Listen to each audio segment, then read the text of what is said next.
Différents candidats, il y a différentes positions, mais nos convois se croisent tous les jours et c'est dans une bonne ambiance parce que nous savons qu'à la fin de la journée, de toute façon, tout ce qui nous intéresse, c'est le développement de la commune. Donc ça, à ce niveau, vraiment, nous sommes prêts à signer cette charte. Également, on ne l'a pas encore entendu sur ce débat. Ah oui, mais... Quelle est la position de Gom Saba par rapport à la charte de la non-violence? C'est appeler au calme et mettre au devant le respect d'abord.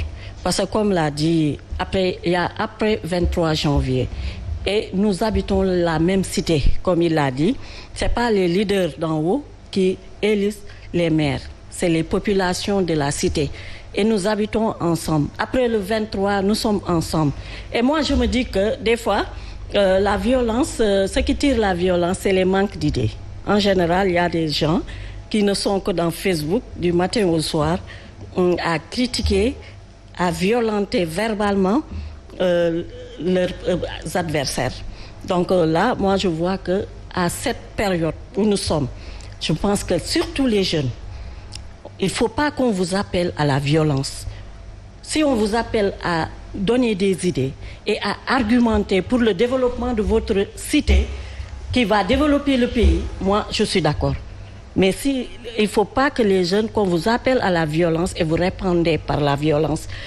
Montrez qu'on est au 21e siècle. Les débats, c'est les débats d'idées, les débats d'arguments et essayer de promouvoir le développement de la cité. Moi, j'appelle, dans Gom Saba, par exemple, nous appelons tout le monde. Vous allez certainement signer la charte alors? Bon, de toute façon, ça dépendra du président Bougane. Avec tout ce que vous avez développé, si vous ne signez pas la charte, ce ne sera pas... En tout cas, nous appelons tout le monde à la raison et au calme. Abdoulaye, pour l'appétit vient en mangeant. On a une percée de ces mouvements citoyens. Vous l'avez rappelé tantôt, il y a les législatives, il y a également la présidentielle en 2024. Est-ce que cela ne présage pas une multiplicité de candidatures indépendantes à la présidentielle?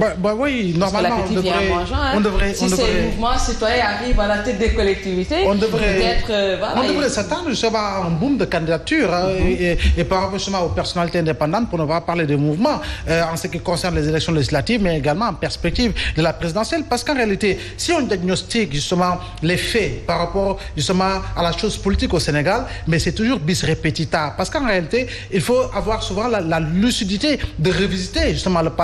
Le passé, il est récent. Entre 2011 et 2012, nous avions assisté à un boom par rapport à la naissance de mouvements Jotna, Hippie, Khaolna, Temutine, etc. Donc, en perspective du combat justement que les gens menaient contre la troisième candidature, et pratiquement la voie était ouverte. Et la naissance du mouvement du 23 juin, etc. Donc aujourd'hui, plus que jamais, compte tenu des soubresauts que nous connaissons, des échauffourées que nous connaissons sur la scène politique sénégalaise, on se dit qu'en réalité, cela ne concerne que les politiciens, que ceux-là qui sont dans le cercle politique. Alors nous qui sommes également citoyens, nous avons l'impérieux devoir justement de nous associer à la chose publique pour aller dans le sens justement de conquérir la voix des Sénégalais. Et je crois bien que ça montre et ça démontre qu'en réalité, les Sénégalais, en tout cas pour la majorité, les banquiers, les assureurs, les communicants, etc., commencent à s'intéresser à la chose politique et je crois bien que c'est une très bonne chose. Il faut quand même saluer cela. Nous saluons également l'engagement des jeunes parce qu'on voit de plus en plus de jeunes qui aujourd'hui sont engagés et par rapport à ces élections départementales, municipales, nous voyons qu'il y a énormément de femmes qui sont également engagées par rapport justement à ces joutes électorales, mais nous osons espérer que pour une première fois, les Sénégalais sauront voter et bien voter. Savoir voter et bien voter, c'est véritablement écouter le choix que vous fait justement le candidat, les différents candidats. Quel est le programme que vous proposent les différents candidats?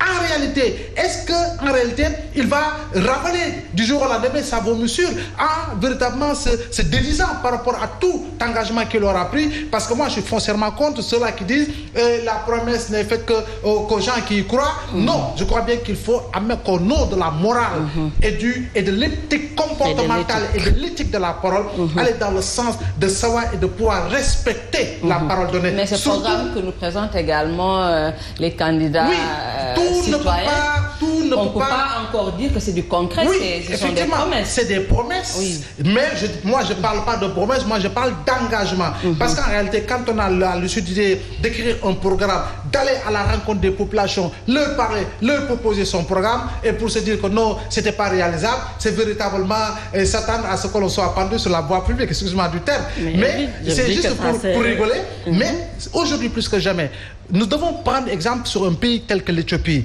qui en 10 ans a multiplié par 10, par 30, par 100 ces milliardaires. Pour comment encore faisant? Dans la commune de Sikaberté, il en a fait allusion.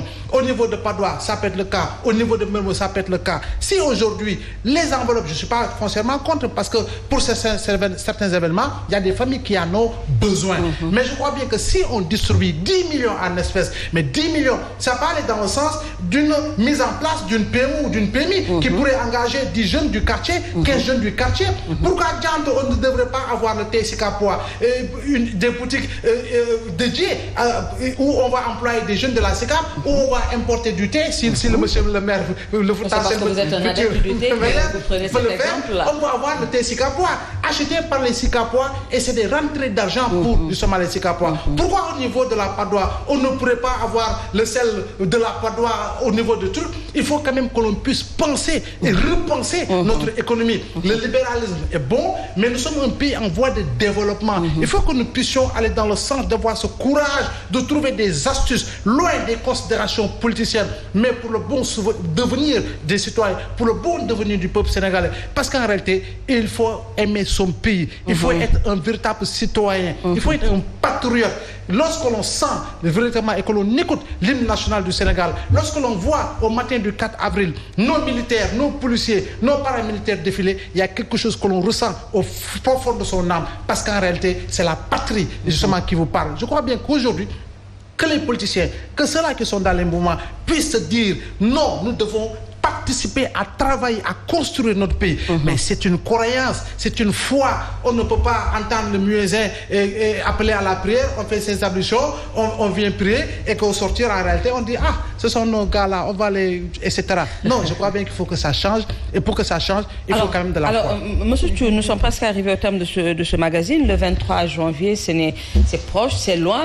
Alors, dans votre mouvement, qu'est-ce que vous comptez faire d'ici les quelques jours qui nous séparent ou les quelques semaines qui nous séparent de ce rendez-vous électoral?